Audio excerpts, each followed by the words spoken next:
안녕하세요, 여러분. 오늘 매일 성경은 2월 5일 토요일 본문은 요한복음 11장 1절부터 16절 말씀을 가지고 여러분들과 묵상을 나누려고 합니다. 오늘 본문 안에는 나사로 사건의 처음 부분으로 우리가 잘 알고 있는 마리아와 마르다, 또 병든 나사로에 대한 이야기가 등장하고 있습니다.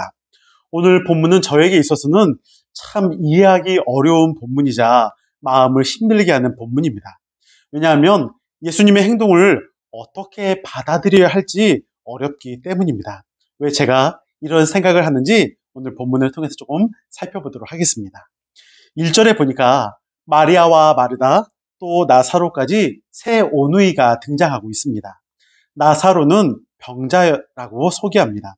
마리아와 마르다는 예수님께 사람을 보내어 나사로가 병이 들어 지금 아프다라고 그 상황을 알렸습니다. 정확히 어떤 병명인지는 본문에 나타나진 않습니다. 다만 뒤에 나타나는 내용으로 볼 때 꽤 위중한 상태임을 알 수가 있지요. 그런데 나사로가 아프다는 상황을 보고받은 예수님께서 제자들에게 4절에서 이렇게 말씀하십니다. 예수께서 들으시고 이르시되 이 병은 죽을 병이 아니라 하나님의 영광을 위함이요 하나님의 아들이 이로 말미암아 영광을 받게 하려 함이라. 즉 이 말은 죽을 정도는 아니고 나사로가 병든 것이 하나님을 영광을 위해서이며 이를 통해 하나님의 아들이신 즉 예수님 자신의 영광을 위해서다라고 말하고 있습니다. 솔직히 저는 이 역시도 받아들이기가 참 쉽지 않습니다. 병든 것이 하나님의 영광을 위한 것이라고 한다면 예를 들어서 우리에게 있는 질병, 아픔, 문제, 어려운 상황 모두가 하나님의 영광을 위해서 주어진 것일까요? 그러면서 오늘 저자는 5절에서 예수께서 마르다, 마리아, 나사로를 사랑하신다라고 설명하고 있고 6절에서는 나사로가 병들었다 함을 듣고 이틀을 더 머물렀다가 예수님께서 나사로에게 가셨다라고 기록합니다. 솔직히 이것도 받아들이는 게 쉽지 않습니다. 어떻게 사랑하신다라고 설명하면서 아픈 환자를 지금 당장 가는 것이 아니라 나중에 갈 수가 있을까요? 예를 들어 교회 안에 어떤 성도님께서 유중한 병에 걸렸다라고 이야기를 제가 들었는데 그분을 제가 사랑하니까 지금 당장이 아니라 나중에 병문안을 가겠다라고 한다면 그것이 정말 여러분들을 이해할 수가 있을까요? 이보다 더 큰 문제는 이틀을 기다렸다가 예수님께서 나사로를 만나기 위해 가셨는데 14절에서 나사로가 죽었다라고 예수님께서 말씀하시는 장면입니다.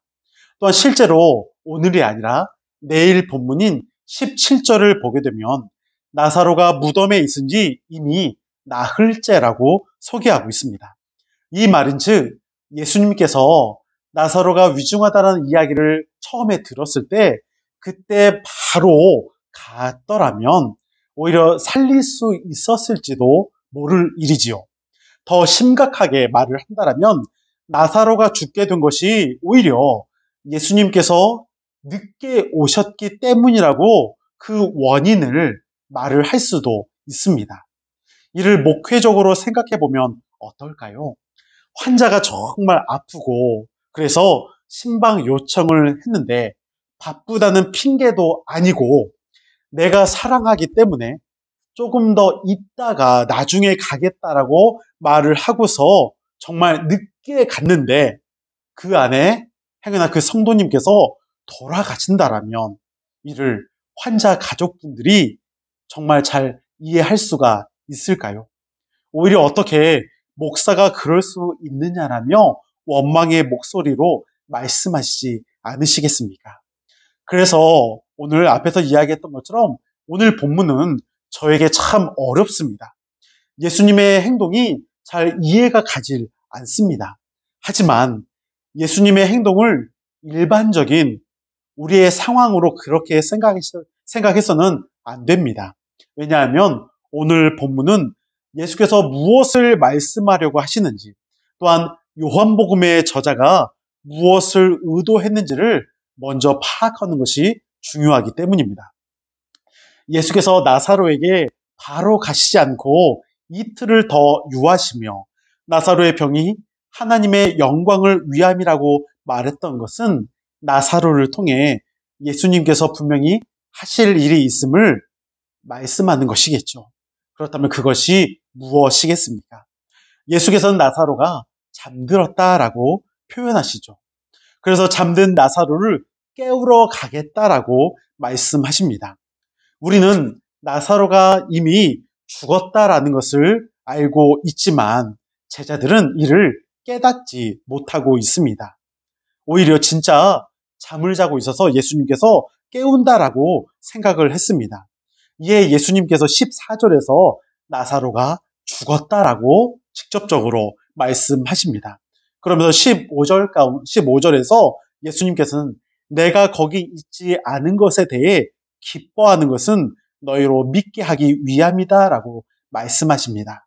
즉, 내가 일찍 가지 않은 것은 너희로 무언가를 믿게 하려고 그랬다라는 예수님의 의도와 목적을 말씀하고 있는 것이죠. 그렇다면 예수님께서 하려는 행동이 무엇이었을까요? 그건 바로 앞에서도 이야기했던 것처럼 예수께서 나사로를 집에서 잠에서 깨어나게 하는 것, 다시 살리도록 하기 위함입니다. 이를 제자들이 보고서 예수께서 부활이요 생명 그 자체이심을 믿도록 하기 위함입니다. 오늘 제가 검은색 넥타이를 메고 왔지요. 어떻게 보면은 제자들은 정말 그 나사로가 이제는 죽었다 함을 예수님의 그 말씀을 듣고 조문을 하러 가려고 했을지도 모릅니다. 그런데 저처럼 믿음 없는 그런 행동이죠. 하지만 예수님께서는 그 제자들에게 보여주는 목적이 있었습니다. 그것은 바로 예수님께서 누구인가, 또한 예수님께서 어떤 일을 하시는가에 대해서 말씀하고자 하는 목적과 의도가 있다라는 것이죠.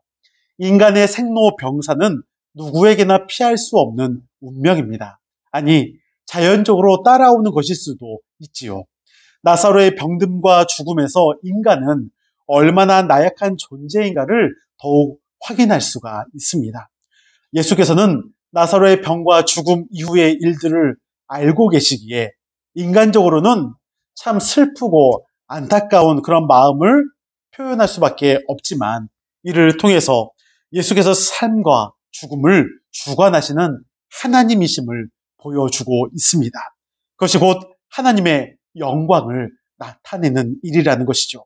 우리의 삶과 죽음도 전적으로 하나님께 달려 있습니다.